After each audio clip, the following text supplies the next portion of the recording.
today. Last night, the Trump administration faced another example of judicial overreach. Using his full and proper legal authority, President Trump imposed universal tariffs and reciprocal tariffs on Liberation Day to address the extraordinary threat to our national security and economy posed by large and persistent annual U.S. goods trade deficits. The United States has run a trade deficit of goods every year since 1975. In 2024, our trade deficit in goods exceeded $1 trillion. Everybody agrees this is unacceptable.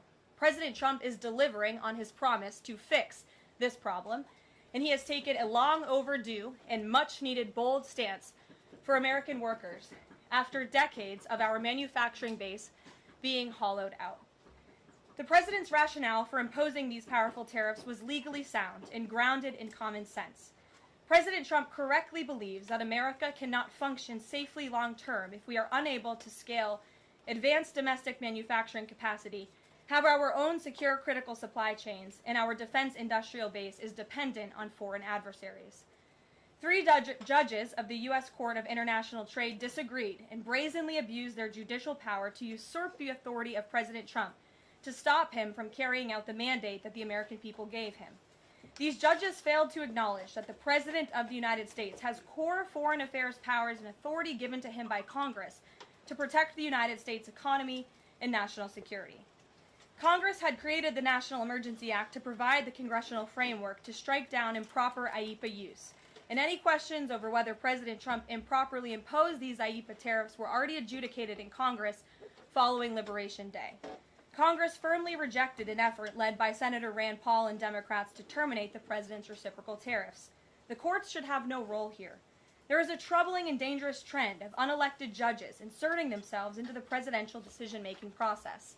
America cannot function if President Trump, or any other president for that matter, has their sensitive diplomatic or trade negotiations railroaded by activist judges.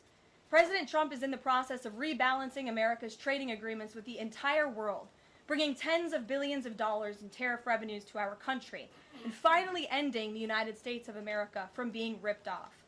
These judges are threatening to undermine the credibility of the United States on the world stage. The administration has already filed an emergency motion for a stay pending appeal and an immediate administrative stay to strike down this egregious decision. But ultimately, the Supreme Court must put an end to this for the sake of our Constitution and our country. With Congress returning next week, it's critical that Senate Republicans maintain the momentum and quickly pass the One Big Beautiful Bill. The One Big Beautiful Bill will truly make America safe and prosperous. The One Big Beautiful Bill includes the largest border security investment ever. That's why the law enforcement groups are lining up to encourage its swift passage. The National Fraternal Order of Police, the largest police union in the country, just endorsed key provisions of the bill.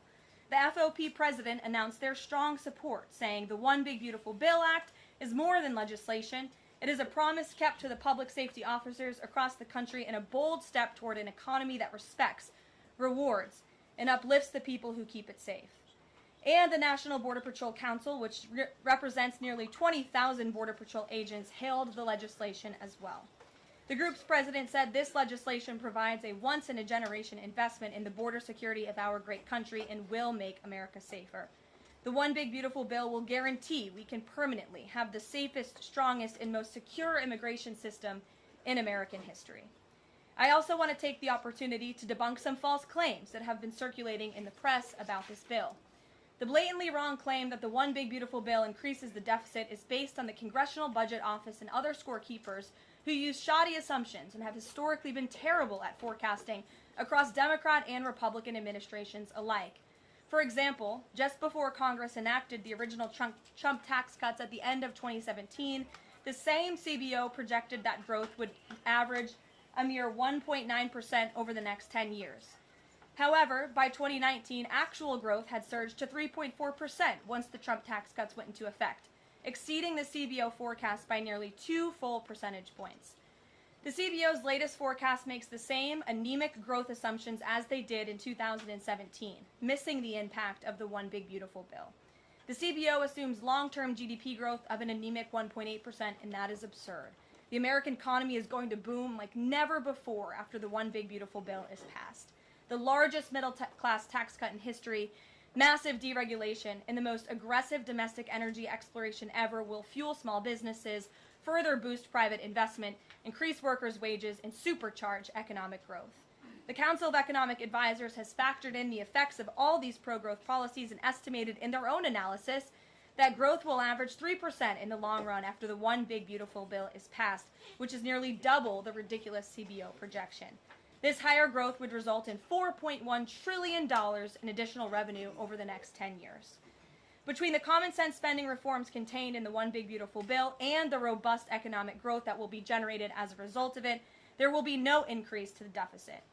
The same analysis from the CEA shows just how this historic package will unleash prosperity and ignite a blue-collar boom across America. But if the radical Democrats get their way and the One Big Beautiful Bill does not pass, Americans will face a whopping $4 trillion tax hike. This is unacceptable to President Trump. President Trump will not allow Democrats to massively raise Americans' taxes. Senate Republicans must get this bill passed. Failure is not an option. The American people are counting on Republicans to deliver.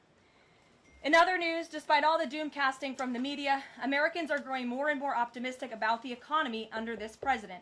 Consumer confidence surged in May with the biggest monthly jump in 4 years, smashing expectations. According to the release from the Consumer Confidence Index, the increase in confidence was broad-based across all age groups, income groups, and political affiliations.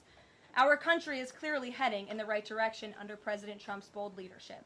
For the first time in history of Rasmussen polling, a majority of Americans believe the country is on the right track. It's unsurprising because the president is fulfilling the promises he made to the American people. Here in our new media seat today, we have the editor-in-chief of The Federalist, Molly Hemingway. The Federalist is led by Molly and Sean Davis and provides fearless journalism and coverage of politics and culture to millions of readers all over the world.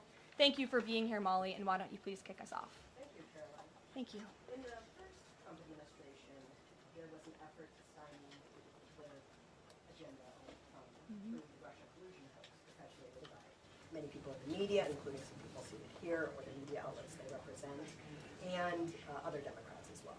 The second Trump administration, to reference what you said at the beginning, seems to be subject to an effort to stymie the agenda using rogue lower court judges. You mentioned that the Supreme Court could and should do something to rein in these lower court judges. Also, Congress could do something about it, but they don't seem terribly interested in it. It also seems there's not much of an actual coordinated effort from this White House to take and tackle this effort from judges, Democrats and other people using these judges to stymie the agenda. Is there an actual effort by this White House to tackle this issue in a comprehensive way, and if so, what is it?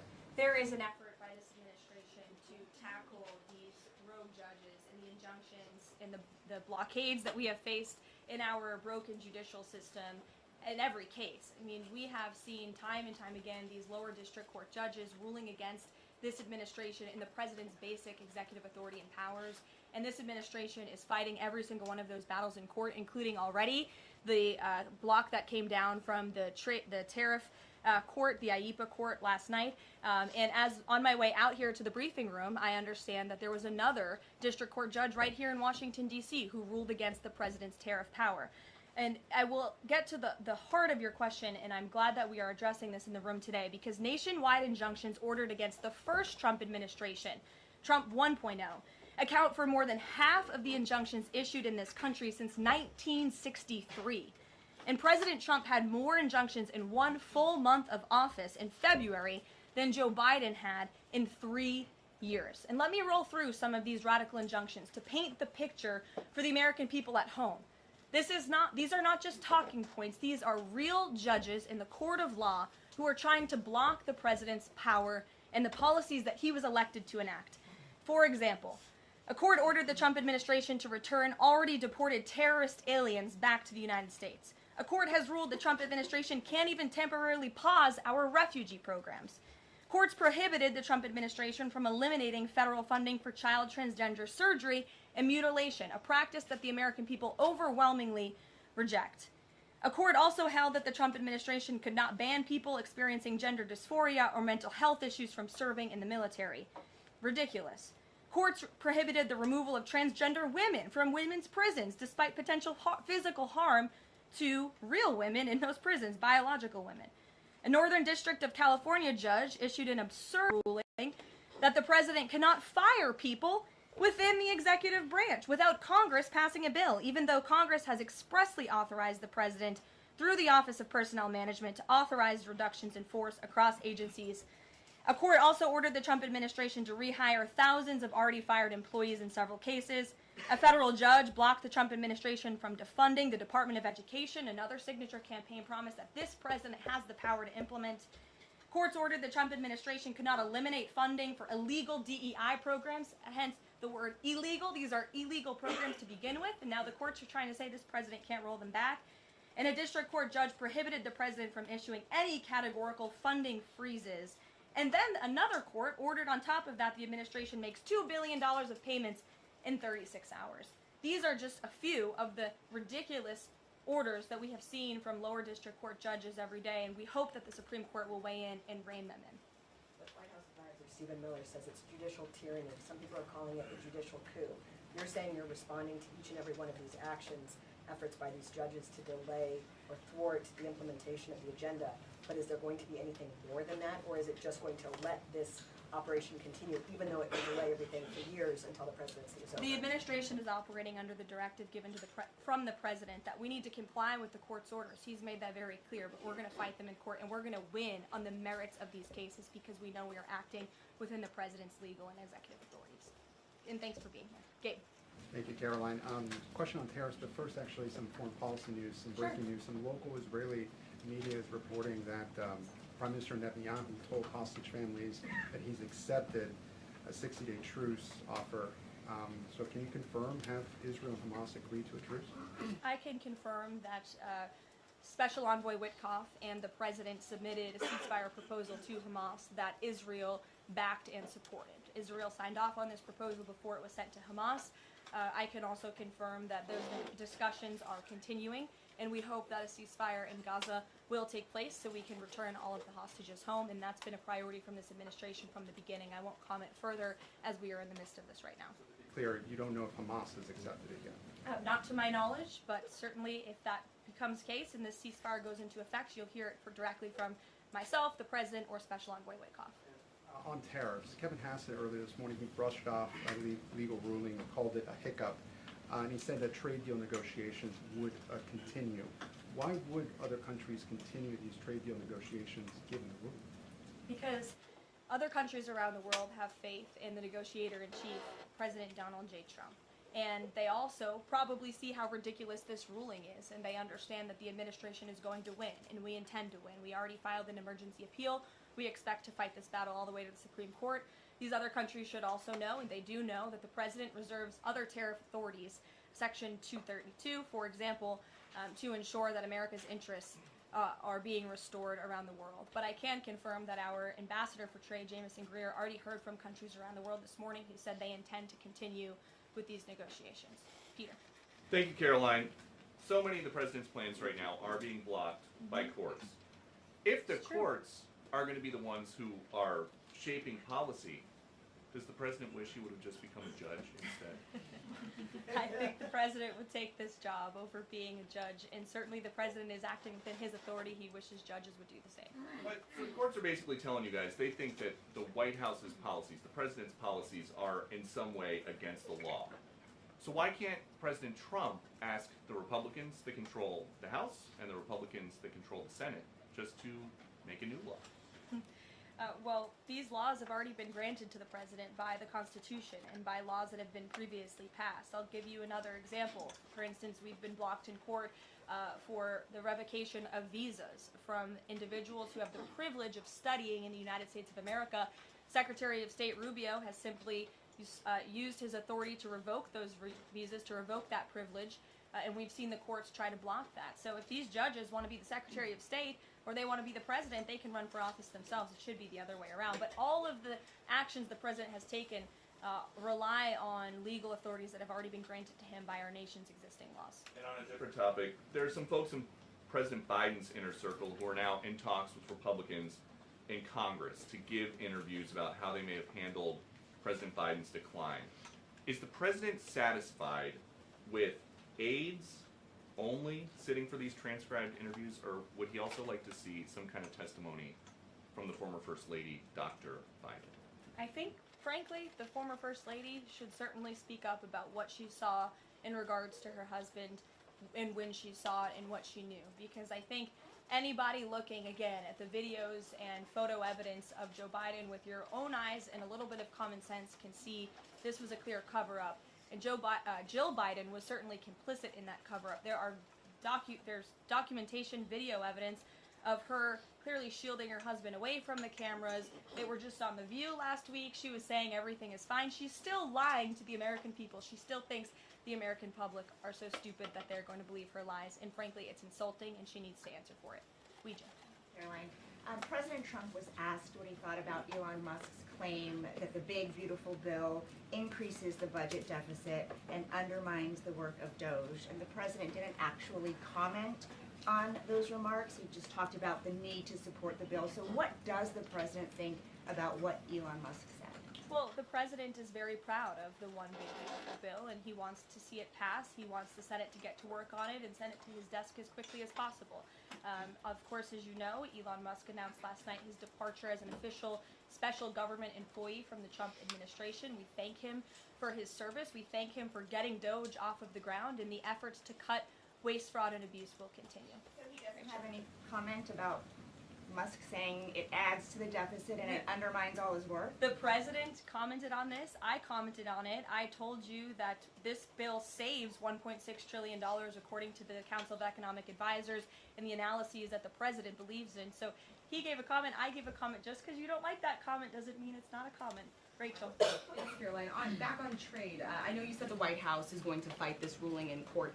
Is the administration actively reviewing other avenues, other options to carry out the president's trade policy? The president's trade policy will continue. We will comply with the court orders, but yes, the president has other legal authorities where he can implement tariffs. However, it does not dispute the fact that the president was right to declare a national emergency when it came to fentanyl and when it came to our crippling deficits and the lack of critical supply chains here at home. That is the reasoning for the president's tariffs. And the court didn't dispute those facts, by the way. And there have been other courts that have reaffirmed the president's position. In fact, a ruling in federal court earlier this month shows that the administration is in the right, said we will win on appeal. A federal district judge in Florida ruled that IEEPA, in fact, does grant the president the authority to unilaterally impose tariffs. And 20 years ago, I will add, they are not a court, the New York Times editorial board responded to the January 2005 trade deficit of $58.3 billion by writing an editorial entitled Dangerous Deficits. And since then, our trade deficit has more than doubled. The U.S. trade deficit in January totaled a whopping $131.4 billion. So people on both sides of the aisle, pundits, lawyers, legal scholars, politicians have all agreed that it is a national emergency. Our trade deficits and our lack of critical supply chains here at home. It's just President Trump was the first president to actually act on it to restore that wealth and that prosperity to the United States of America. And it's very unfortunate that the courts are now blocking his attempts to do that. Has the administration then reached the point where you are actually asking your economic advisors to start reviewing other avenues to implement the president's trade policy, or do you want to just see this legal process take place for now? We can walk and chew gum at the same time. We are doing both. Josh. Fed says the president met with the Fed chair earlier today. I'm wondering if you can give us any readout of that meeting. The Fed also said since they discussed the economy, I imagine the president might have shared views on rates as well. What can you share? I can share with you that we saw, the president and I both saw the statement that the Fed put out after the meeting. That statement is correct. However, the president did say that he believes the Fed chair is making a mistake by not lowering interest rates, which is putting us at an economic disadvantage to China and other countries. And the president's been very vocal about that, both publicly and now I can reveal privately as well. Did he speak at all about his plans for that position, but whether he would seek to move Jay Powell out of that position or keep him in until his term ends? No. Okay. Very quickly on the tariff question, you mentioned Section 232 earlier. Are you suggesting that you might sort of speed up some of the existing 232 No. investigations? Or are you talking potentially using 232 as a replacement power if this ruling doesn't go your way? Of course, you hope it does. I'm not suggesting that. I'm just simply stating the fact that the president has other legal authorities he can use to implement tariffs, and the administration is willing to use those. As you know, we already have applied Section 232 tariffs on specific industries. Yep, thank you. President Trump said that he needed 1.5 to 2 weeks to determine whether or not he believed Vladimir Putin wanted peace. He has been in office now for 4 months. What does he believe is going to happen in the next 1.5 to 2 weeks that would change his opinion?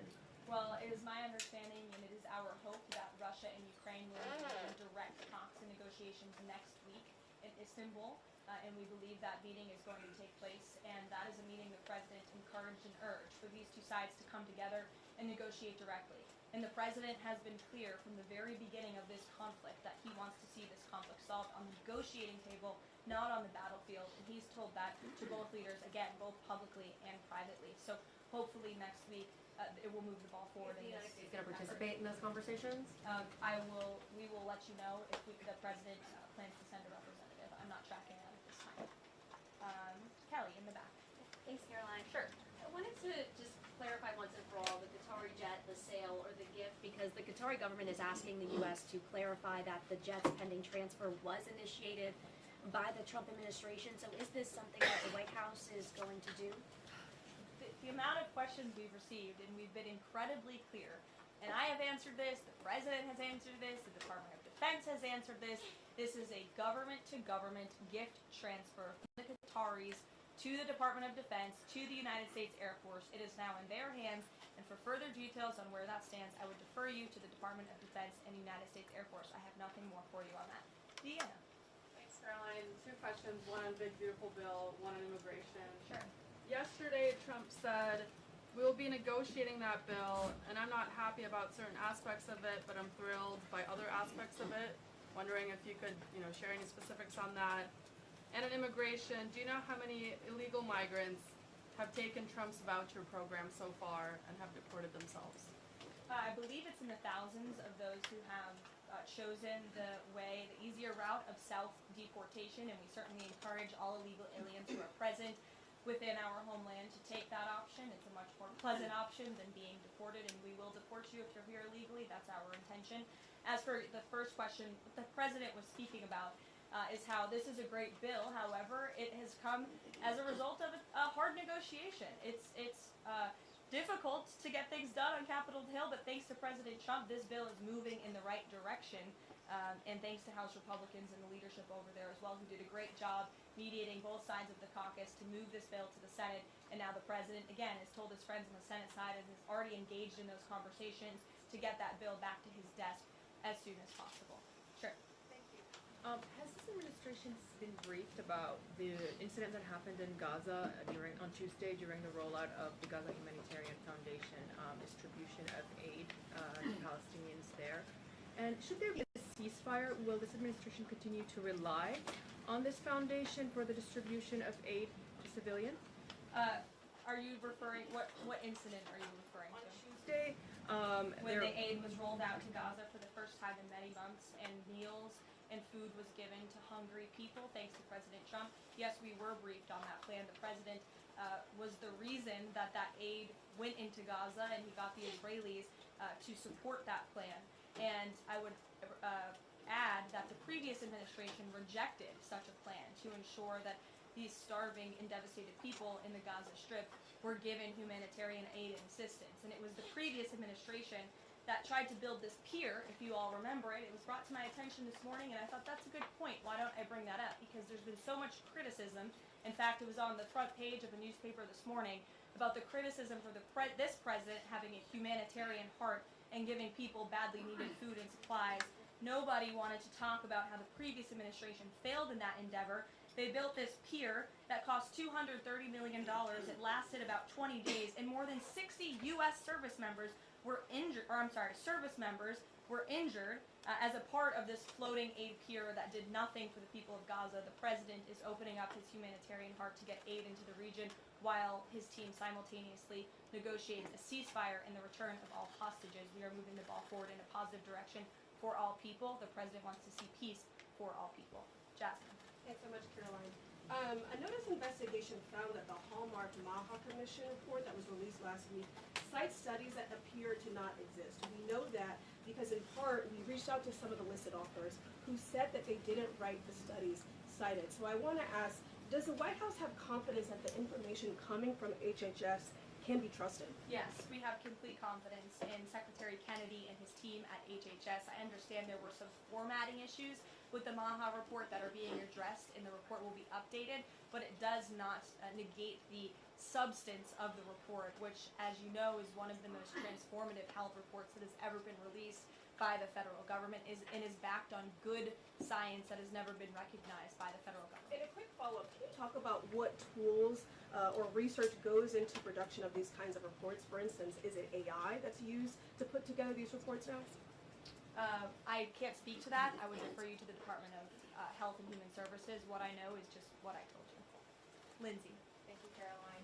Many small businesses that we've talked to since the tariffs have been in place have said what would really help them is a long-term plan so that they can catch up. In light of what's happened now, this trade war with the courts, how will that impact this 90-day window? Will you guys be adjusting that? And how can you help relieve some of these small businesses? Well, I would say nobody understands the needs of business owners, and nobody has the backs of our small business community more than President Donald J. Trump. He believes, I've heard him talk about this with small business owners himself, that small businesses are truly the backbone of our American economy. And that's why the president is supporting the One Big Beautiful Bill. So for those you spoke to who are asking for a long-term plan, big tax cuts are coming their way. No tax on tips, no tax on overtime for their workers, more money in their pockets. Their bottom lines will be larger. They can pay their people more. Wages are going to go up. Inflation will continue to come down.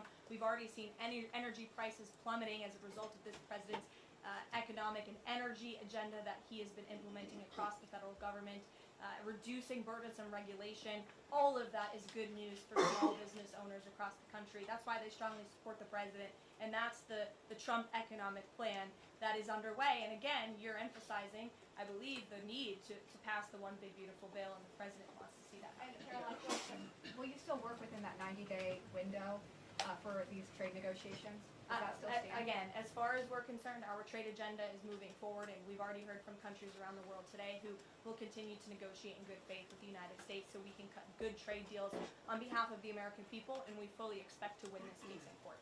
Sure. On Golden Dome, the president put out this number of $61 billion. How did he arrive at that? Is that the number it will cost to protect Canada, and is it negotiable, or where did it come from? I can certainly ask the president, and I can check in with our research team, and we'll get you the facts on that number. But the Golden Dome is certainly a significant investment in our nation's national security and homeland security to protect Americans, all of you in this room, from future threats. And have the Canadians been talking in good faith about paying to be in it? I know they've expressed some interest. Well, the president has certainly expressed to the Canadians that we are essentially subsidizing their national defense. He brought it up in his meeting with their new leader here, and as you know, we'll be traveling to Canada next month for the G7, so I expect that topic of discussion to come up on that trip as well. Sure. Thanks, Caroline. There was a May Day USA rally in Seattle that happened over the weekend that devolved into some protests and riots. The Seattle Mayor Harold said that it was a far-right rally held here to provoke a reaction by promoting beliefs that are inherently opposed to our city's values, which he defined as LGBT values. I know the FBI is looking into this, but has the president reached out to the mayor at all, asked him to apologize for this, and is this something that the administration would consider an example of anti-Christian bias? I'm not aware of that case. I know the FBI is looking into it, but I'm not aware of any phone calls the president may or may not have made to the mayor of that state. And then on Doge, we know that Elon Musk is leaving. Do you have an updated leadership structure for who is leading the group? Is Russ Vought involved? And what is its new mission now, if any? Well, the entire cabinet is involved, and I spoke to the president about it this morning, and the entire cabinet understands the need to cut government waste, fraud, and abuse. And each cabinet secretary at their respective agencies is committed to that. That's why they were working hand in hand with Elon Musk, and they'll continue to work with the respective Doge employees who have onboarded as political appointees at all of these agencies. So surely the mission of Doge will continue, and many Doge employees are now political appointees and employees of our government. And to the best of my knowledge, all of them intend to stay. and continue this important work. Is there a Doge leader taking the place of Mr. Musk? Well, again, the Doge leaders are each and every member of the president's cabinet and the president himself, who is wholeheartedly committed to cutting waste, fraud, and abuse from our government. Michael. Thank you, Karoline. There's conflicting reports out of the Middle East right now. Saudi television network Al Arabia is saying that Israel and Hamas have agreed to a 60-day ceasefire. Sources with Hamas are saying that has not been agreed to. If and when that does happen, will we expect to hear something from President Trump announcing that? As I said earlier, yes, indeed. If there is an announcement to be made, it will come from the White House, the president, myself, or Special Envoy Witkoff. And finally, Karoline, one big beautiful bill. The president says he's not happy with all aspects of it. What changes would he like to see be made? And can this bill be both big and beautiful? It is a one big beautiful bill, as the name rings true. And the president, as I said, is currently working with his friends in the Senate who have some recommendations for the bill. Those negotiations and discussions are continuing, but the president's ultimate priority is to get this bill back to his desk for signature. And the president's priorities in this bill are non-negotiable in terms of the tax priorities he wants to see and the large tax cuts in the border investments that are currently in this bill. He is not going to allow them to go away for the American people. Sure, go ahead. Yes, I wanted to ask you about, has the president spoken to any of these foreign leaders about these agreements that have been reached, specifically the case of the United Kingdom that already has an agreement in place after this decision of the court in New York? Has the president talked to foreign leaders about what? About the court decision in New York. Which court decision? The trade court. Oh, the trade court decision. He did speak to the leader of Japan this morning. And he said that was a very good call and a good discussion. And as I said, the president's cabinet, Secretary Lutnick, Secretary Bessent, and Ambassador Jameson Greer have all been in touch with their counterparts in countries around the world to let them know the United States will still be at the negotiating table. And we still expect countries around the world to treat us fairly. Again, I will just close by saying that how ridiculous it is that we have been ripped off, our middle class has been hollowed out, our manufacturing base has left and gone overseas, jobs have been offshored, and now no court did anything about that. No court did anything about hundreds of thousands of people being put out of work, about thousands of factories being closed down, about our deficits going to dangerous levels, as the New York Times has said. But now a court is trying to stop a president from trying to correct those wrongs of the past. And this administration will continue to do that. It's a promise the president made to the American people, and it's a promise they elected him on. We will win this battle in court, and the president will implement his America First trade policies. Thank you, everyone. Is the U.S. Steel situation tomorrow? I can tell you the president greatly looks forward to going to Pittsburgh, Pennsylvania, where he will discuss this historic deal and discuss American jobs and American steel, and we hope to see you all there. Thanks. The White House won't ask for congressional authority on tariffs?